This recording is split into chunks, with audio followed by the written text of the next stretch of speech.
yo le decía al Señor, qué difícil definitivamente es alabarte, adorarte y servirte en estos momentos tan duros, ¿verdad?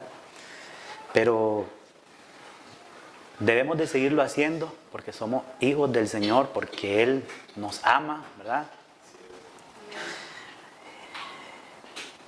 Y en esta situación que estamos atravesando, yo le decía al Señor cómo actuar, cómo reaccionar. Y obviamente tenemos que irnos a cómo Él actuó. Él es el modelo perfecto, la actitud correcta, el comportamiento adecuado, ¿verdad? Y eso ha llenado y ha cambiado mi corazón de una manera muy diferente. Créanme que los medios de televisión, el Facebook, las redes sociales, invaden no solo nuestra mente ni nuestros ojos, sino también invaden el corazón y lo llenan de odio, de resentimiento, de venganza, de tomar las cosas por nuestras propias cuentas y hacer justicia, ¿verdad? Todos estos días que han habido estos acontecimientos, créanme que no me han faltado ganas de decir cosas y hacer cosas, porque uno mira tanta maldad. Y no estoy tratando de culpar a nadie, porque creo que en esta guerra no se tiene que buscar, bueno, debe de haber justicia, pero nada hacemos buscando culpables. La verdad de las cosas es que deben de buscarse soluciones. Y es lo que menos se nos invita a hacer a través de los medios de comunicación, a través de las redes sociales, sino que lo que se invita es a llenar de odio, resentimiento, venganza, y el pueblo cada día más dividido y matándose unos a otros. Qué triste, ¿verdad? Situación más triste. Pero yo le decía, Señor, yo no quiero tomar partido de nada. Yo sinceramente quiero llenar mi corazón de ti. ¿Y cómo actuó Él en medio de esas circunstancias? Rápidamente quiero contarles. No puedo detallarles todo absolutamente porque nos llevaríamos demasiado tiempo, pero es cuando en la época de Jesús se vivió una situación bastante difícil y cruel. De hecho, habían partidarios, habían religiones partidarias y habían varios grupos, entre ellos estaban los fariseos, los saduceos, los herodianos, los celotes, los samaritanos. Todos estos eran grupos y todos tenían opiniones distintas, tanto religiosas como políticas, ¿verdad? Por ejemplo, se dice que de los fariseos eran personas estrictas en la ley.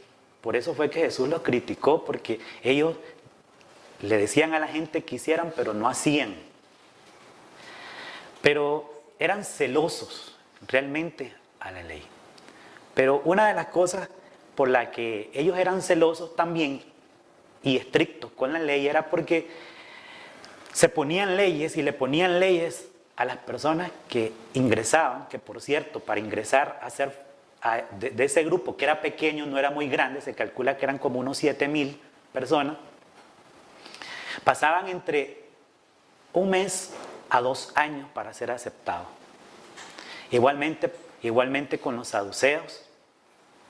Y en el caso de los saduceos, las personas que ingresaban tenían que entregar sus bienes, ya no le pertenecían a ellos.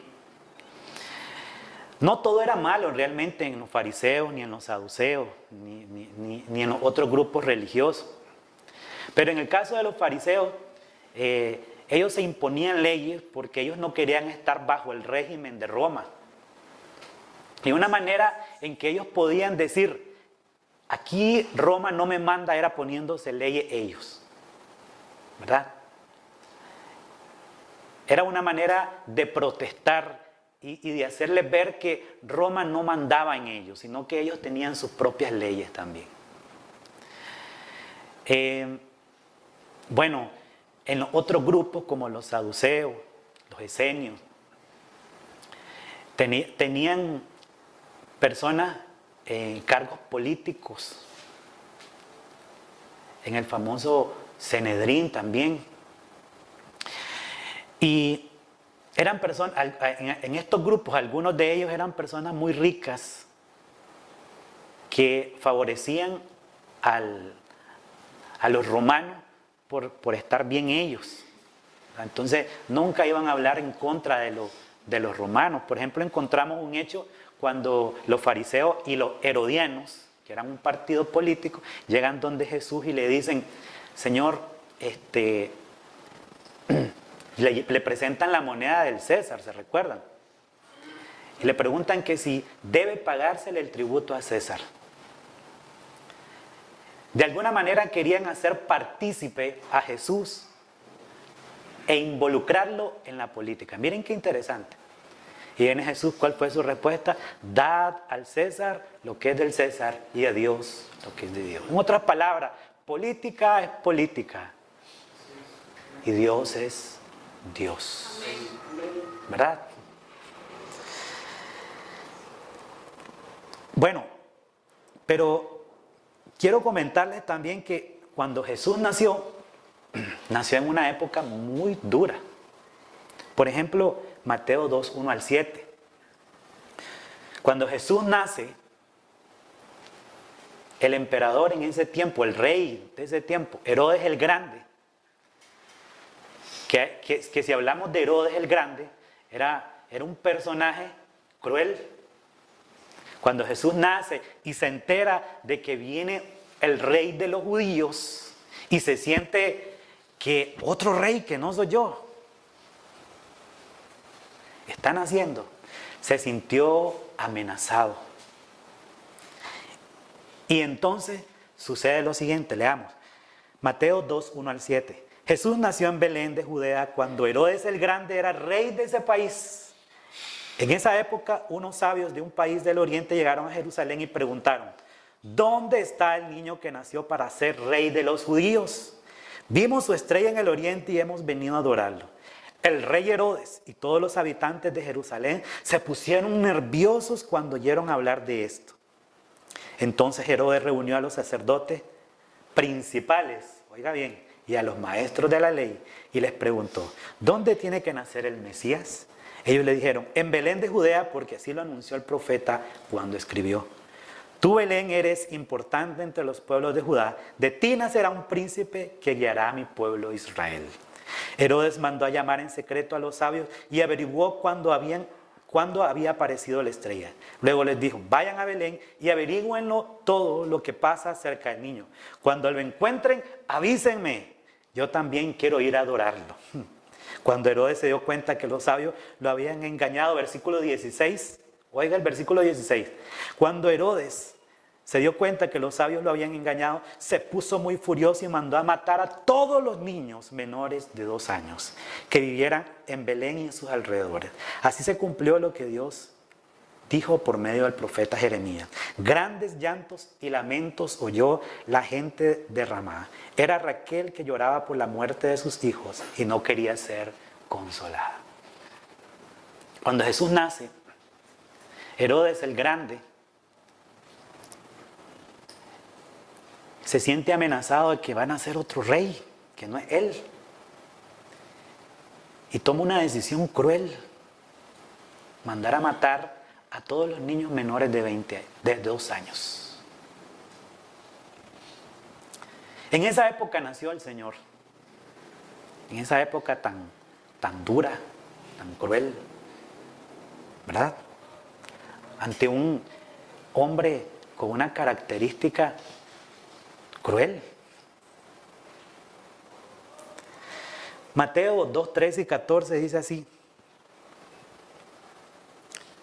después de que los sabios regresaron a su país, un ángel de Dios se le apareció a José en sueño y le dijo: levántate, escapa a Egipto con el niño y con su madre y quédate allá hasta que yo te avise, porque Herodes va a buscar al niño para matarlo.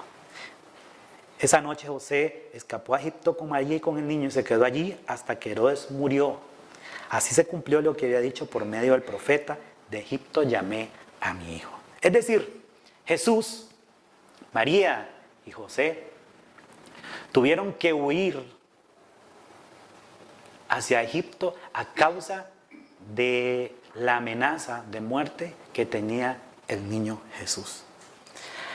Y no solo eso, cuando muere Herodes el Grande, viene su hijo, el otro Herodes. Y oiga lo que sucede, Mateo 2, 19 al 23. Herodes murió cuando José todavía estaba en Egipto. Entonces un ángel de Dios se le apareció a José en sueño y le dijo: regresa ahora mismo a Israel, junto con el niño y a la madre, porque ya murieron los que querían matar al niño. José y María y el niño regresaron a Israel, pero José tuvo miedo de ir a la región de Judea, porque supo que Arquelao, el hijo de Herodes, era el nuevo rey. Entonces el ángel de Dios le dijo a José que siguiera hasta la región de Galilea. Cuando llegaron allá, se fueron a vivir a un pueblo llamado Nazaret. Así se cumplió lo que Dios había dicho por medio de los profetas: el Mesías será llamado Nazareno. Es decir, que Jesús tuvo que irse a vivir a otro pueblo para no vivir bajo el reinado del hijo de Herodes, que era Herodes, porque de igual manera se sentían amenazados. Bueno, en esa época nació Jesús. Y si hablamos de los dos Herodes, quiero mencionarle que Herodes el Grande, aparte de que se cuenta en la Biblia de que mandó a matar a los niños menores de 2 años, hay escritos que no son bíblicos, pero que igual son confidenciales y son reales. Y habla de que este hombre mandó a matar a sobrinos y familiares de él porque sintió amenaza de que le querían quitar su reinado. Es decir, de este tipo de hombre, en esta época, nació Jesús. Ahora, si hablamos de Jesús y cuál fue su posición ante la política, ante la opinión política, tenemos que empezar con cuando el diablo, o mejor dicho, cuando Jesús en el desierto es tentado y el diablo le hace un ofrecimiento. Le dice en Mateo 4, 8 al 11. Por último, el diablo llevó a Jesús a una montaña muy alta. Desde ahí podían verse los países más ricos y poderosos del mundo. El diablo le dijo: todos estos países serán tuyos si te arrodillas delante de mí y me adoras. Jesús le respondió: vete de aquí, Satanás, porque la Biblia dice: adoren a Dios y obedézcanlo solo a Él. Entonces el diablo se fue y unos ángeles vinieron a servir a Jesús. En otras palabras, el diablo le ofrece a Jesús ser gobernante de la humanidad, sobre todos los reinos del mundo. Usted se puede imaginar todo lo que Jesús pudo haber hecho por los seres humanos si hubiera aceptado este puesto. Pero habría dejado escapar semejante oportunidad si hubiera creído que con la política podía lograr algo. Qué curioso que Jesús rechazó esta oferta, ¿verdad? Parece ser que no tenían ningún interés político en realidad. Bueno, en otra ocasión a Jesús lo quieren hacer rey. En la época de Jesús, precisamente por la situación sociopolítica que se vivían como esclavos bajo un imperio romano que igualmente no había sido un gobierno, vamos a decirlo de esta manera, humano, sino que había sido un gobierno que los oprimía, les cobraban impuestos más de lo que debían. Era un pueblo prácticamente que estaba oprimido. Y todos querían encontrar, oigan bien esto, querían encontrar al Salvador, al Mesías político. ¿Qué es lo que pasa con nosotros? Lamentablemente con los pueblos. Nosotros creemos y hacemos Mesías a los dirigentes políticos. Ellos son los salvadores nuestros. Ellos son los salvadores de nuestra economía. ¿Verdad? Entonces se levanta uno, ya lo endiosamos.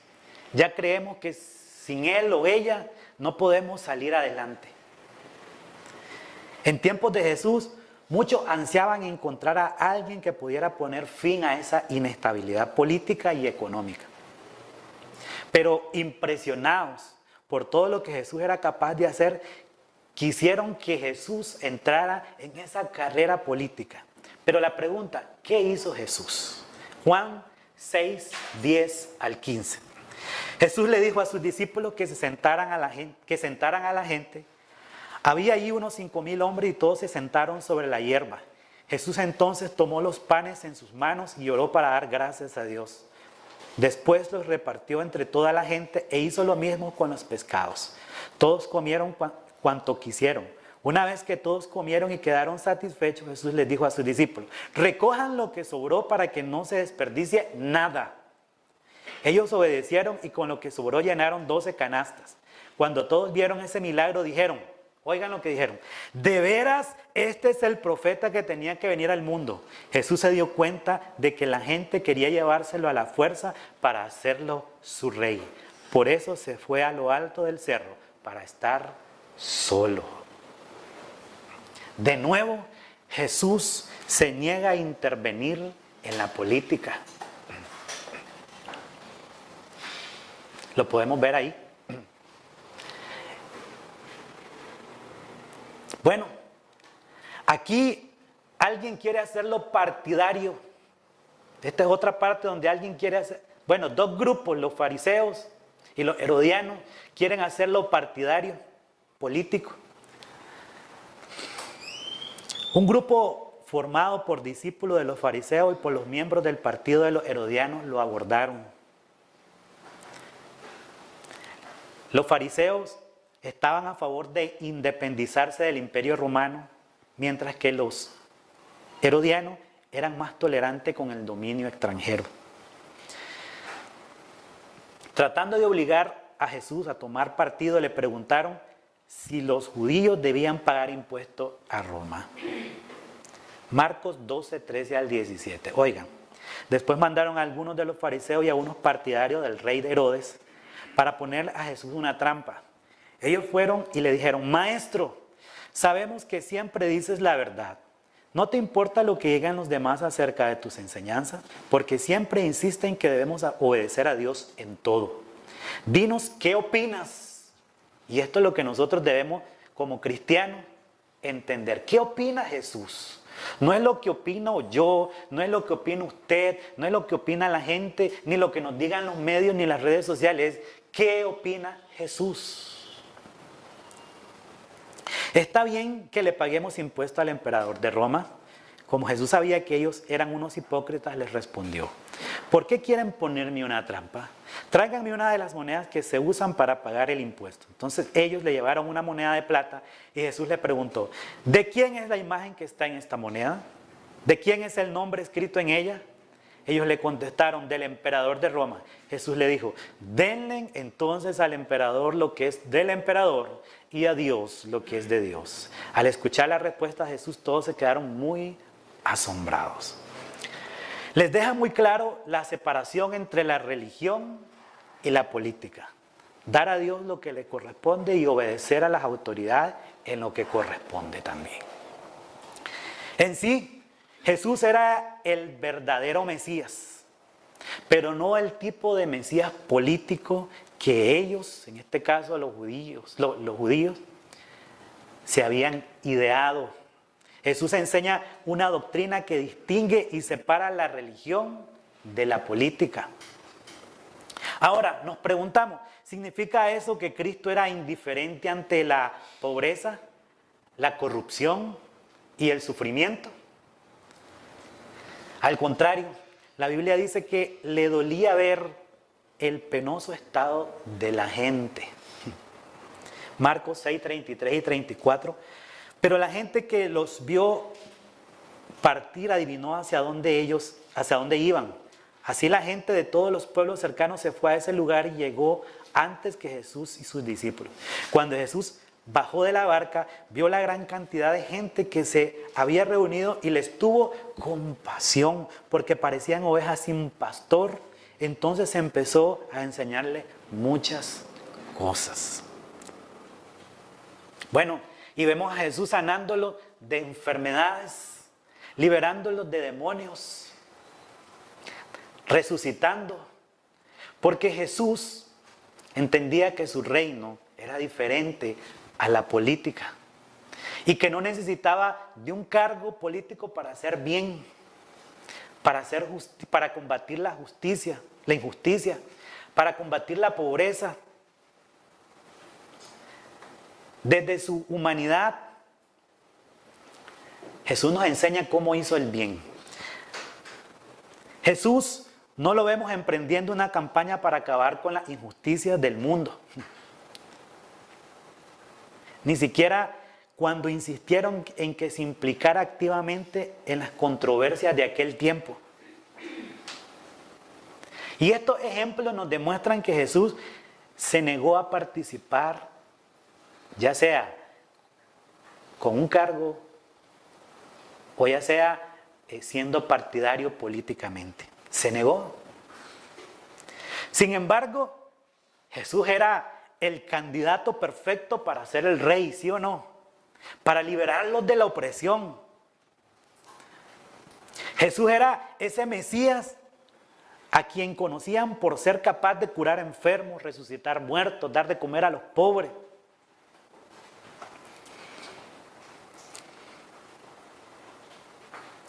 Jesús hizo cosas impresionantes y era el candidato perfecto.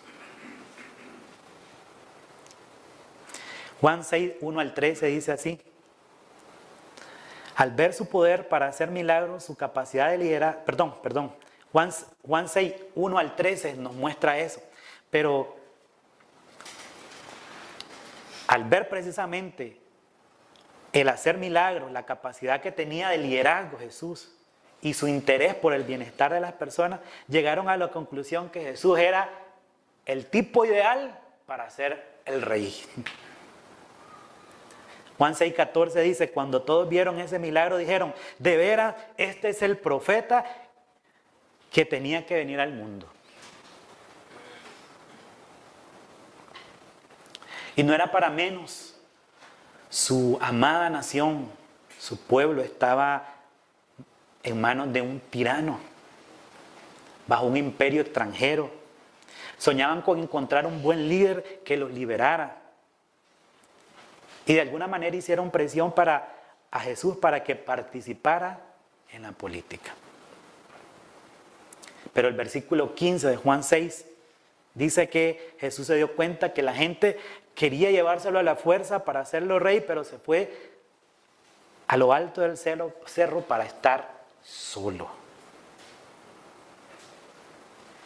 Sus actos hablaron por él. Era obvio que no tenía ninguna intención de intervenir en la política del país. Su posición jamás fue negociable. Además dejó claro que sus discípulos tenían que adoptar, oigan bien, los discípulos de él tenían que adoptar la misma actitud.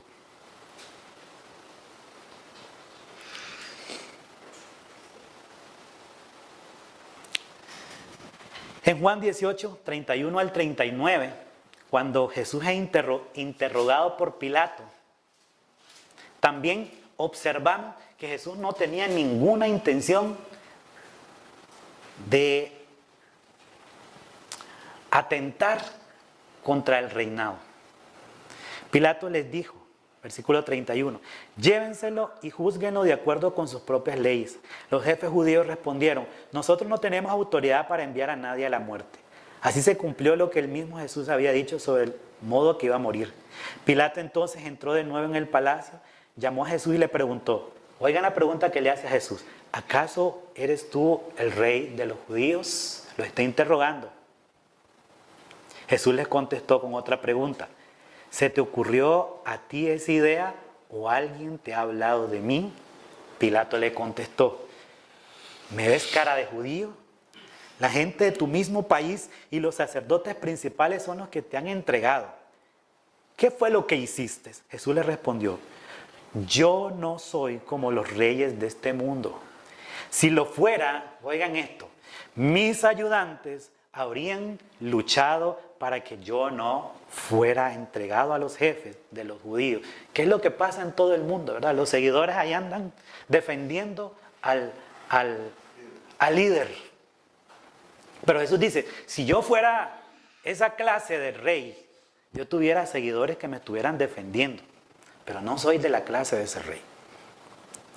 Entonces, si eres rey, replicó Pilato, entonces si eres rey, replicó Pilato. Y Jesús le contestó, si tú lo dices, yo por mi parte vine al mundo para hablar acerca de la verdad. Y todos los que conocen y dicen la verdad me escuchan.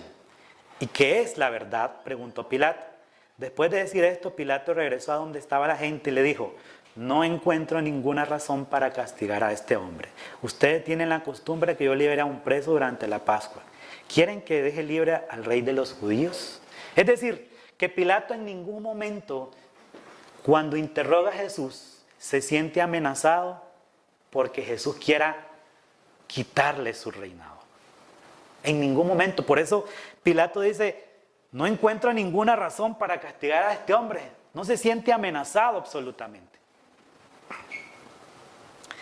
En Juan 17:16 Jesús dijo, yo no soy de este mundo y tampoco ellos lo son. Jesús le deja claro a Pilato, en otras palabras, que su reino no era de este mundo, ni tampoco sus discípulos. Es decir, no venía a establecer un reinado político. Pilato, Herodes y el César podían sentirse tranquilos. Él ni sus discípulos eran una amenaza. Además, el reino que él traía no tenía los mismos métodos, ni la ideología, todo lo contrario, que tenían ellos, todo lo contrario, era distinto a lo de este mundo. Oigan la diferencia. 5. Cuando los otros 10 discípulos supieron lo que Santiago y Juan habían pedido, se enojaron con ellos. Entonces Jesús los llamó a todos y les dijo, ustedes saben que los que se sienten jefes y grandes señores se portan como los amos del mundo e imponen su autoridad sobre todos. Pero entre ustedes no debe ser así.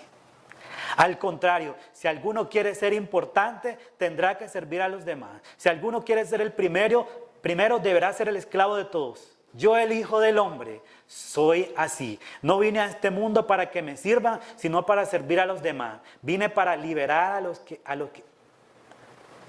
a la gente que es esclava del pecado y para lograrlo pagaré con mi vida. La actitud de los discípulos del Señor era distinta a los jefes y gobernantes de este mundo. Ahora, Jesús no está reprochando ni deslimitando la autoridad de los gobernantes, pero sí su actitud de arrogancia, su actitud prepotente, su actitud humillante. Eso sí lo está reprochando.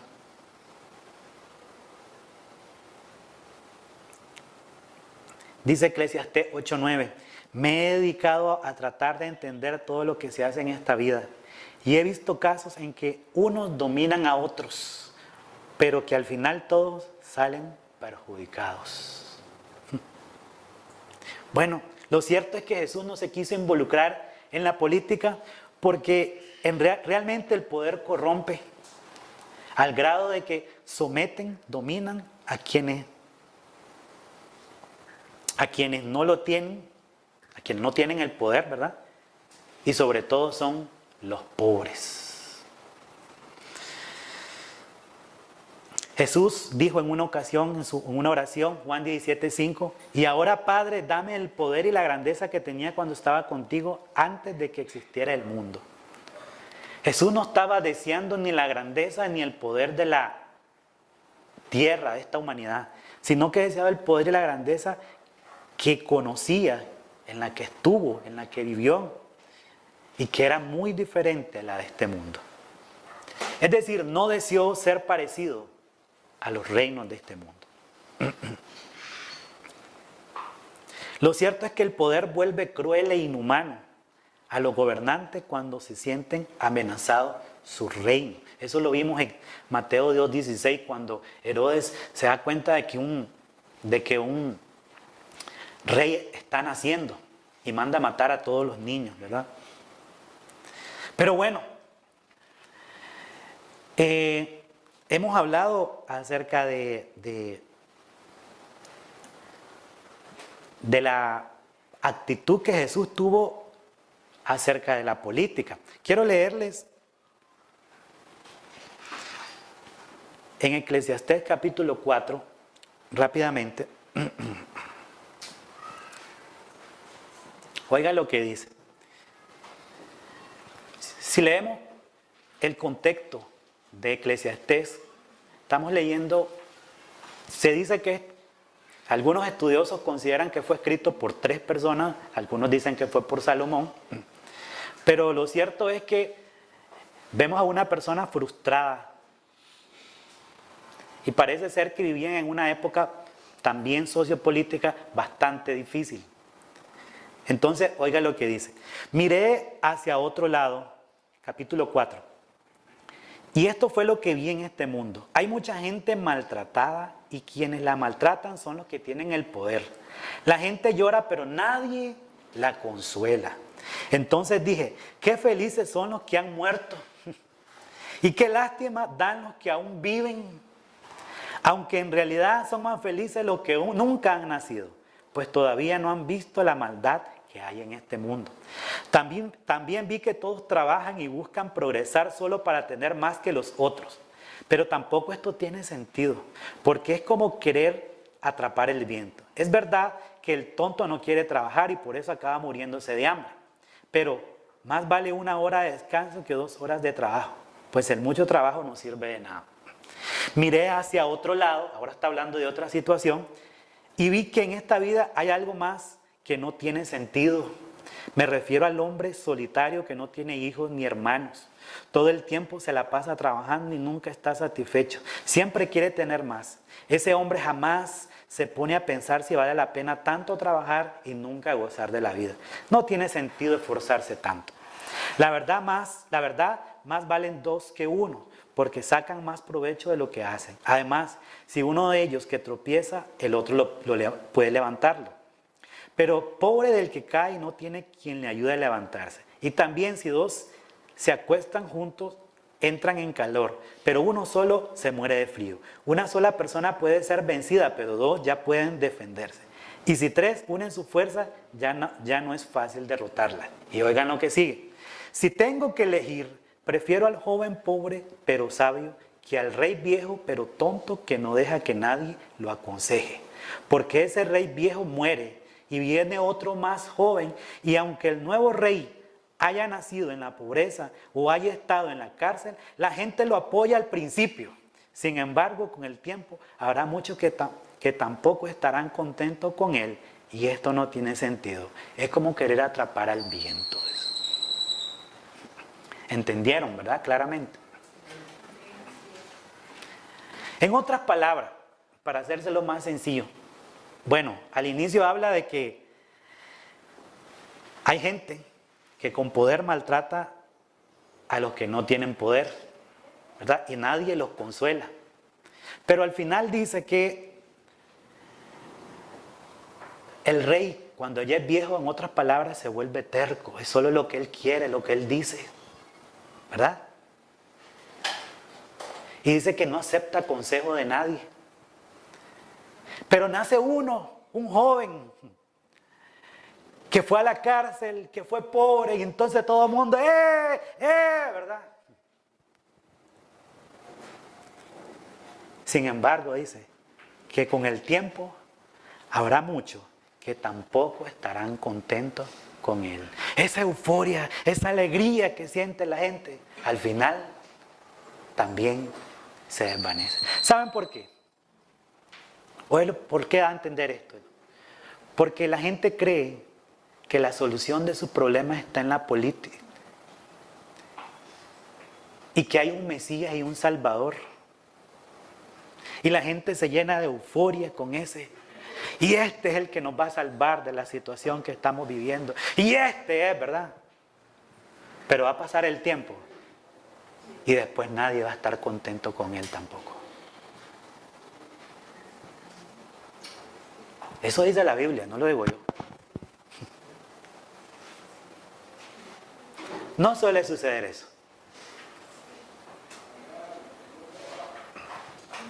Bueno, pero hemos visto la actitud de los reyes del mundo. Hemos visto cuál ha sido la actitud de Jesús.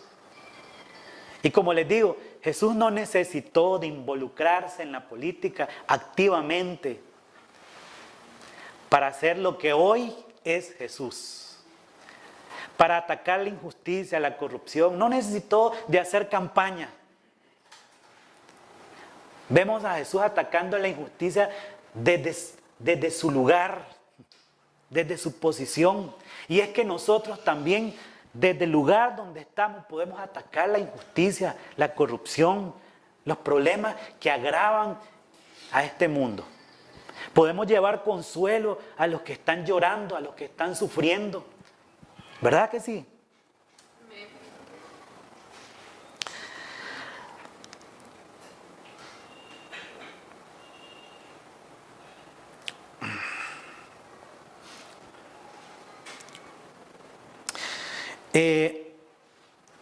¿Qué nos enseñó Jesús?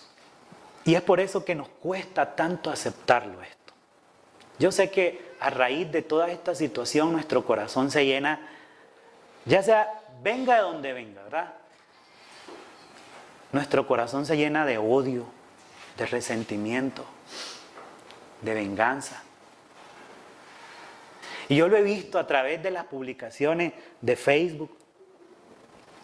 Y es que lamentablemente nos hacen tomar partido y decir, y ¿saben qué es lo peor? Que nos volvemos y señalamos, ellos son los culpables, ¿verdad? El problema es que señalamos y no buscamos soluciones.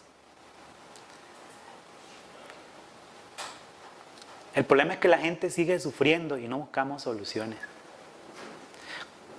Cuando se prometió que iban a ser un Mesías, una de las características era que iba a ser príncipe ¿de qué?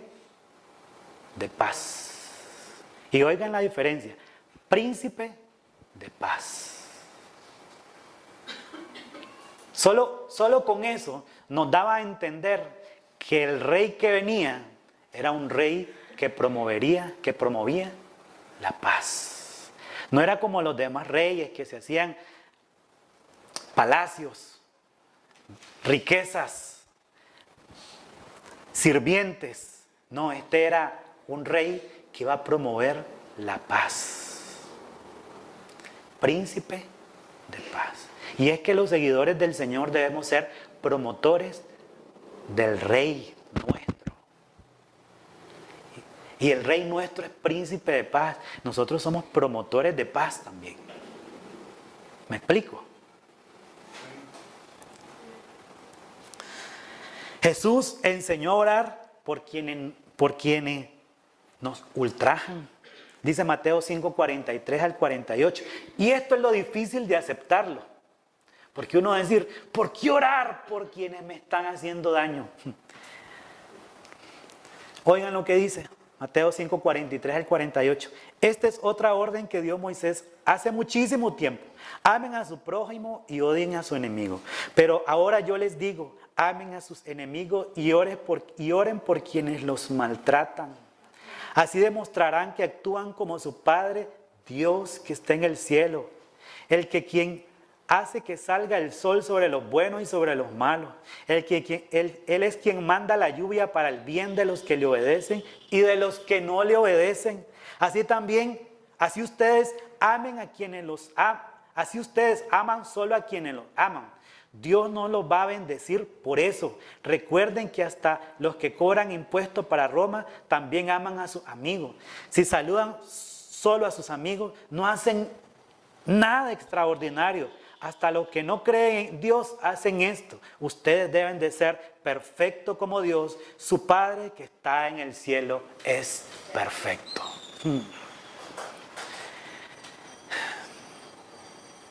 ¿Verdad que suena inaceptable eso? Orar y bendecir a los que nos están haciendo daño. ¿Usted se imagina eso en la época de Jesús? Era inaceptable. Si nos están oprimiendo, nos están cobrando más de lo que nos deberían de cobrar, y Jesús sale con que oremos por nuestros enemigos. Si los romanos eran los enemigos de los judíos. Pero ese es el reino del Señor. Lucas 6, 27 al 36. Escuchen bien lo que les tengo que decirles. Amen a sus enemigos y traten bien a quienes los maltratan.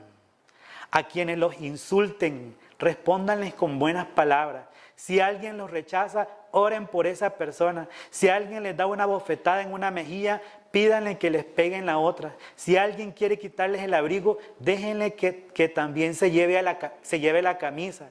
Si alguien les pide algo, désenlo. Si alguien le quita algo, no le pidan que lo devuelva. Traten a los demás como les gustaría que los demás los traten a ustedes. Si solo aman a la gente que los ama, no hacen nada extraordinario. Hasta los pecadores hacen eso.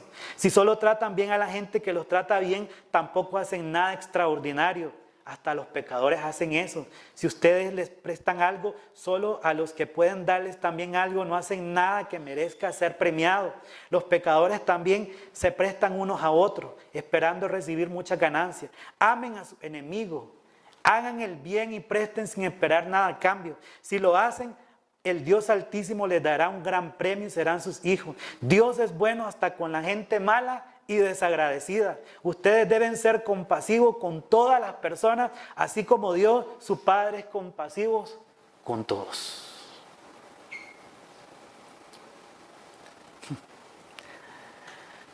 Era difícil. Todos esperaban que Jesús hiciera una revuelta, se levantara, formara un grupo de gente y atacaran al imperio. Y Jesús sale con este mensaje. ¿Verdad?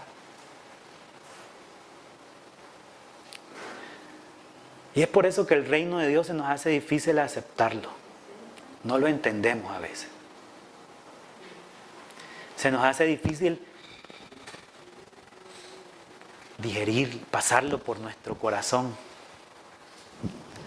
Se nos hace difícil entender que tenemos que llenarnos de amor, de compasión, de no atacar, de no ser violentos, de no responder con la misma moneda que nos están dando.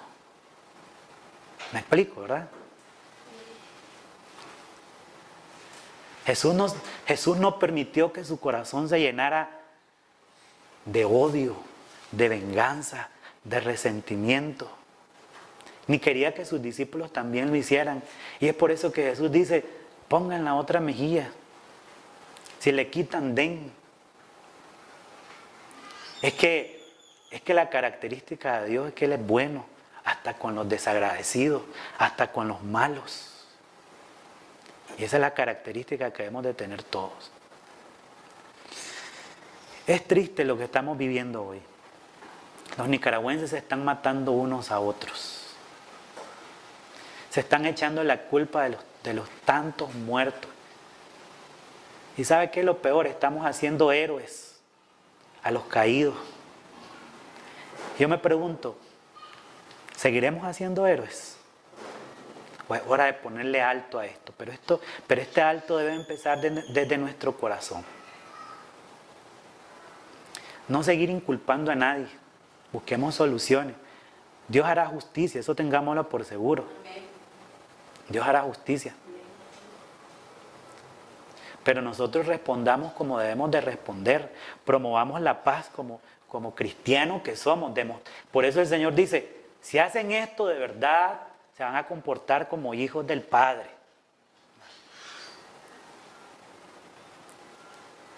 Llenemos nuestro corazón de lo que debemos de llenar, de Dios. Yo ayer le decía a mi esposa, yo no quiero ver ningún canal ya. Todos los canales te dicen que el otro es el culpable. Ayer, con ese acontecimiento tan terrible, los medios lo que empezaron a hacer y decir fueron ellos. No, fueron ellos. Y la familia sufriendo. ¿Quién consoló a la familia? ¿Quién estaba para consolar a la familia? Y las expresiones de malditos, desgraciados, ¿verdad? Eso estamos viviendo. Y nosotros, ¿saben qué? Tomando partidos, haciéndonos o a la izquierda o a la derecha. Y eso no es solo lo peor, sino que también estamos siendo partícipes, escribiendo en nuestras redes sociales cosas que no conducen a la paz, ni tampoco estamos demostrando el amor al prójimo, sino que estamos atacando, siendo violentos desde la perspectiva de las redes sociales, tal vez no. Y acuérdense que Jesús dice también que matar no solo es físicamente, sino cuando lo deseamos. Y yo me pregunto, ¿cuántos hemos sido asesinos aquí ya? Deseando la muerte o el mal para alguien. ¿Cuántos nos hemos convertido en asesinos? Tenemos que llenarnos del amor del Señor.